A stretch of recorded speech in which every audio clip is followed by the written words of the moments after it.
Às margens do rio Itapecuru, numa paisagem repleta de babaçoais, nasce o triângulo amoroso formado por Amândio, Inácia e Alberto. Estamos no interior do Maranhão, início do século XX. Os costumes, as formas de falar e as lendas que emergem desse universo foram imortalizados no romance Por Onde Deus Não Andou. Seu autor, mais conhecido como jurista e político, é Godofredo Viana. Nascido em Codó, a 14 de junho de 1878, Godofredo Viana, ainda criança, se muda para São Luís. Depois de realizar estudos básicos, segue para Salvador, onde se forma em Ciências Jurídicas e Sociais pela Faculdade Livre de Direito no ano de 1903. Ali ele se destacou como um dos melhores alunos da sua turma e um grande aluno brilhante de todo o curso de Direito de sua geração. Tanto é que os próprios alunos do seu grupo o elegeram como um orador nato na sua formação. E o seu discurso de formação foi, digamos assim, tão brilhante, isso na visão dos seus professores também, que esse discurso foi inclusive publicado nos órgãos da imprensa, tanto de lá como daqui do Maranhão. Ele retorna ao Maranhão, isso em 1903, aproximadamente entre 23 e 24 anos, e logo ele assume um cargo de promotor público na cidade histórica de Alcântara. Dentro dessa área jurídica, ele produziu uma série de textos, como, por exemplo, o Código do Processo Civil aqui do Estado do Maranhão, o Código do Processo Criminal do Estado também do Maranhão, e produziu um texto chamado No País do Direito, que é um livro, digamos assim, mais significativo dentro da obra dele, até porque os outros foram códigos, né? E esse foi, digamos, uma obra em que deu um destaque maior ao nome dele dentro do direito. Naquela primeira década do século XX, São Luís começava a se despertar de um período de marasmo cultural. O Maranhão tinha alcançado uma trajetória nas letras de uma forma impressionante entre 1832 até o final da década de 60. Infelizmente, o Maranhão não conseguiu se manter nem na economia, com a crise agroexportadora, muito menos no campo da cultura literária. E quando nós chegamos já ao começo do século XX, nós temos um Maranhão problemático, um Maranhão cheio de problemas financeiros, e o problema financeiro influencia diretamente na arte, na cultura letrada. Então nós temos um grupo tentando alavancar o Maranhão de novo, levantar e mostrar um pouco do que existia de bom aqui em nossa terra. Houve a criação, então, de dois grupos literários, muito parecido com as academias que nós temos hoje, que foi a Renascença Literária e a Oficina dos Novos. Esses dois grupos organizavam debates literários, organizavam revistas, publicavam textos, e de maneira, então, que fizeram um grande debate cultural na São Luís do comecinho do século XX. É um grupo que vai se juntar e vai tentar trazer algo novo para o Maranhão, e não digo novo, mas uma mudança de pensamento. Dentro desse grupo, a Oficina dos Novos, surge então essa figura aí que vai se destacar um pouco depois, que é o Godofredo Viana. O Godofredo Viana era, no dizer de Antônio Lobo, um prosador corretíssimo, uma das maiores inteligências que o Maranhão, na época, tinha. Uma das figuras mais brilhantes do grupo fundador da Academia Maranhense de Letras, Godofredo Viana acaba atraído pela vida pública. Governou o estado do Maranhão entre 1923 e 1926, antecedendo aí o Magalhães de Almeida.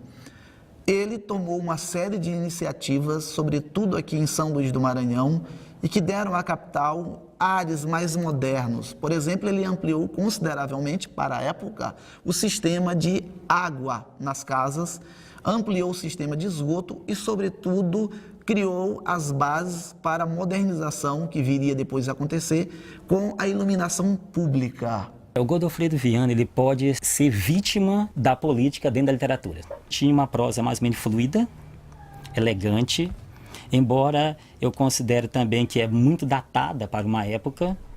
Agora, o campo político dele, a atuação política, acabou contaminando para os leitores a sua atuação. Hoje, talvez seja melhor isso, porque tem um distanciamento histórico.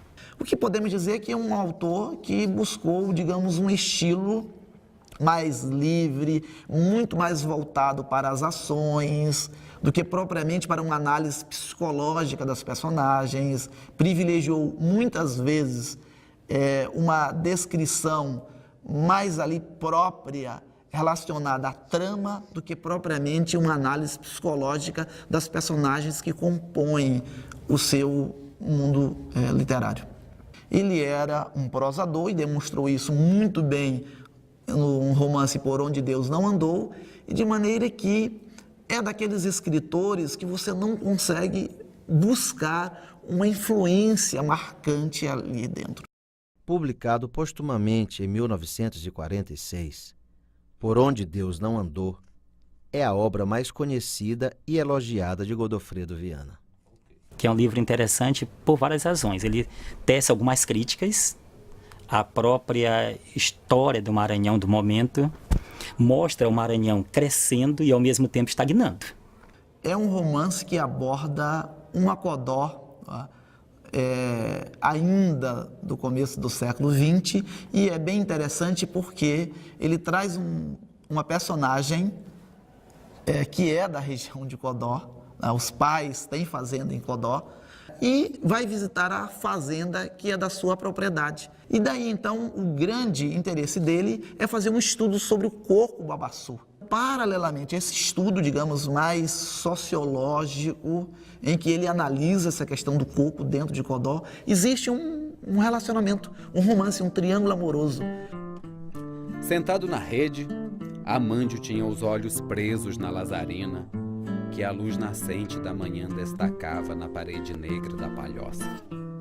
Os pensamentos ferviam-lhe na cabeça atribulada. Não era possível aqui, não. Pura invenção desses bandidos e invejosos. Só porque o engenheiro dava atenção a ele e à mulher, os malvados já estavam maginando aquelas porqueiras todas. Sá Inácia não era a sem-vergonha que eles pensavam, como as morixabas deles, que andavam pulos mato com os outros homens. Era uma moça séria. O final do romance é simbólico. São as últimas luzes aqui da Praia Grande, fugindo então à sua visão, já que a sua embarcação está em direção ao Golfão Maranhense para se dirigir ao Rio de Janeiro. O Godofredo Viana, ele tem algo muito importante que as pessoas não percebem, é como ele consegue botar fala popular dentro da sua obra, algo que para a época não era tão comum. Nós tínhamos, por exemplo, antes dele, um caso de capítulo da Paixão Cearense, mas na prosa o normal era o cidadão escrever dentro de um português escorreito. E ele dá vida à personagem colocando também a fala do povão dentro do seu romance. Então fica uma análise sociológica muito interessante, tanto das pessoas, como da questão da política maranhense, como é que funciona isso, quem é que vence a política no Maranhão, é realmente quem tem melhores ideias ou realmente quem tem mais recursos financeiros, tudo isso ele coloca naquela época. Então, digamos, é uma obra fundamental para se compreender essa região do Maranhão. Além de Por Onde Deus Não Andou, Godofredo Viana publica ainda 2 livros, Terra de Ouro, em 1935, e Ocasião de Pecar, em 1939. Ao longo de sua vida, colabora em inúmeros jornais e revistas. Teria deixado também um livro de poesias inédito, Versos de Outrora. Morre no Rio de Janeiro, a 12 de agosto de 1944, mais reconhecido por seu papel político que por sua obra literária. Pergunte para os jovens que estudam literatura no Brasil e até mesmo no Maranhão, quem foi Godofredo Viana. a grande chance de encontrar não conheço é imensa. Godofredo Viana, assim como o Astolfo Marques, como Alfredo de Assis, como Antônio Lobo, como Domingos Barbosa, ele faz parte de uma herança cultural que nós temos. E o legado que ele deixa é que o nosso Maranhão é uma parte significativa da literatura brasileira. O grande legado dele seria também histórico. Um cidadão que vai numa bandeira de luta à frente de muitas pessoas, não vou dizer um vanguardista, porque ele não é vanguardista, até a obra dele é bem até tradicional em alguns momentos, mas ele consegue fazer algo que para aquele contexto seria uma novidade. O engenheiro, no convés, debruçado à amurada, olhava para a terra, absorto. O mar, à medida que o vapor se afastava, ia puxando a cidade para o fundo. E ela ia sumindo, sumindo. De repente, de longe, uma onda cresceu, branca de espuma, e engoliu as 2 torres da igreja de São Camilo.